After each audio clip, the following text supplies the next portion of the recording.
Hello students and welcome to all for today's lecture on solar energy part 5. In today's lecture we'll be going through some of the solar energy collection devices and its application in detail.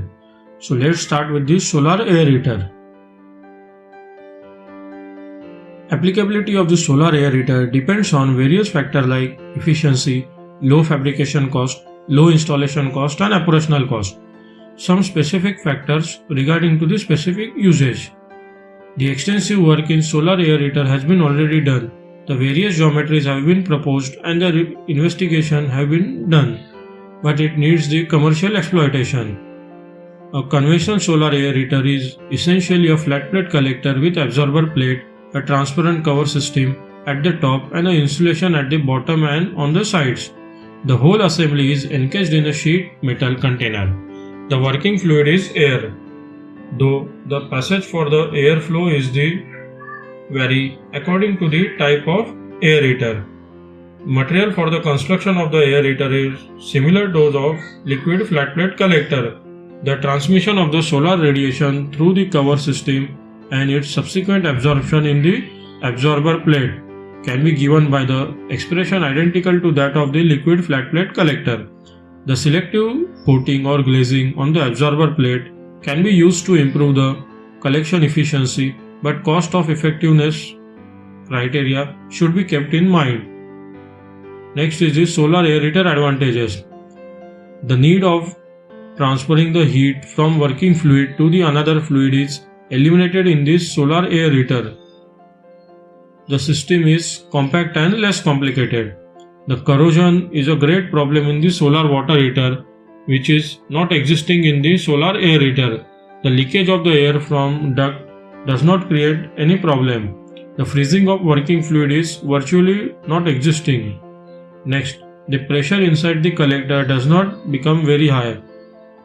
Thus, the aerator can be designed using the cheaper as well as lesser amount of material and is simpler to use than that of solar water heater. Next are the disadvantages of aerator. The aerator have certain disadvantages. Also, first and foremost is the poor heat transfer property of air.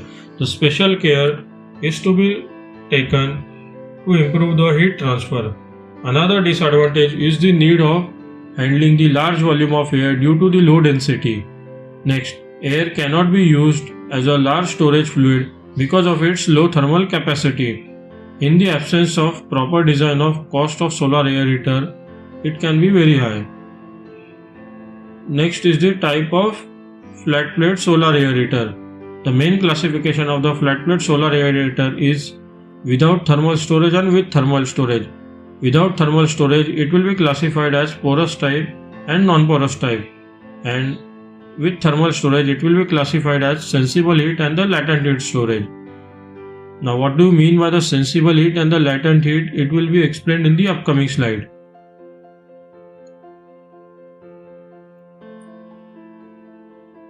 The aerator first that we are going to see is the porous type. The porous absorber plate or the porous absorber heater, which may include slit and expandable metal, overlapped glass plate absorber and the transpirated honeycomb. The aerator with porous type of absorber plate has following advantages. The solar radiation penetrates to a great depth and is absorbed along its path. Thus the radiation losses are less. Air stream heats up as it passes through the matrix. Second, the pressure drop is usually lower than the non-porous type. Next, it may be noted that, however, that the improper choice of matrix, porosity and thickness may cause reduction in the efficiencies, as beyond a certain optimum thickness, matrix may not be hot enough to transfer the heat to the airstream. Wire mesh porous bed found by broken bottles and overlapped glass plate are some of the examples of the porous type of absorber used in the solar aerator. In non-porous type, the air stream does not flow through below the absorber plate, but air may flow above and or behind the plate. In first type of no separation passage is required and the air can flow between the transparent cover system and the absorber plate as shown in the figure. In this air heater, the hot air flows over the absorber plate and the cover receives much of the heat, and in turn it loses to the ambient. Thus the substantial amount of heat is lost to the ambient, and hence this air heater is not recommended much. The non-porous type of air heater with air passage below the absorber is most commonly used. A plate parallel to the absorber plate is provided in between the absorber and insulation, thus forming a passage of high aspect ratio. In another variety of non-porous type of air heater, the absorber plate is cooled by a air stream flowing on both sides of plate. Depending on the type of absorber plate, the air heater can be non-porous and porous. Figure shows the non-porous type of air heater. It may be also noted that the heat transfer between the absorber plate and the flowing air being the low, the efficiency of the air heater is less. The performance, however, can be improved by roughing the absorber surface by using the V-corrugated plate as the absorber plate. The turbulence induced to the airflow help to increase the convective heat transfer. The radiative loss from the absorber plate are significant unless selective coating are used, the decreasing the collector efficiency. Also, the use of fin may vary the result, prohibiting the pressure drop. Latent heat.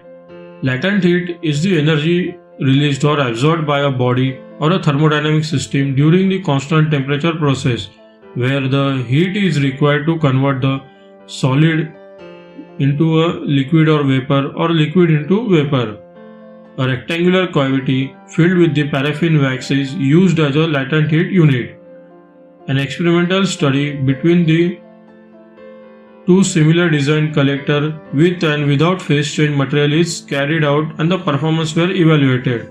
The result shows that during the night, the outlet temperature of the solar air heater was enhanced with using the PCM, and there was approximately 33% increase in the efficiency when it is using the PCM. Next, first we will define the sensible heat. Sensible heat is the heat exchanged by a body or thermodynamic system in which the exchange of heat changes the temperature of the body or system and some macroscopic variable of the body or system, but leaves unchanged a certain other macroscopic variable of the body or system such as volume or pressure. The sensible heat thermal energy storage has been drawing increasing the attention for various applications for many years, which is an important technology for solving the time discrepancy problem of waste or renewable energy utilization. The solar thermal energy storage is used in many applications, from building to concentrating solar power plant and industry. The temperature levels encountered, which range from ambient temperature to more than 1000 degrees C, and operating time range from few hours to the several months. And the temperatures are very high.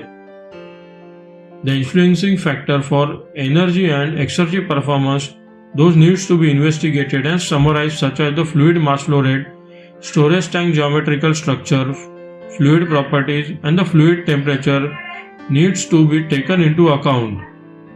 If any doubt is persisting about this lecture, drop a comment in the comment box. Wish you happy learning. If you have not subscribed yet, subscribe to the channel and hit the bell icon to receive the notification. Thank you.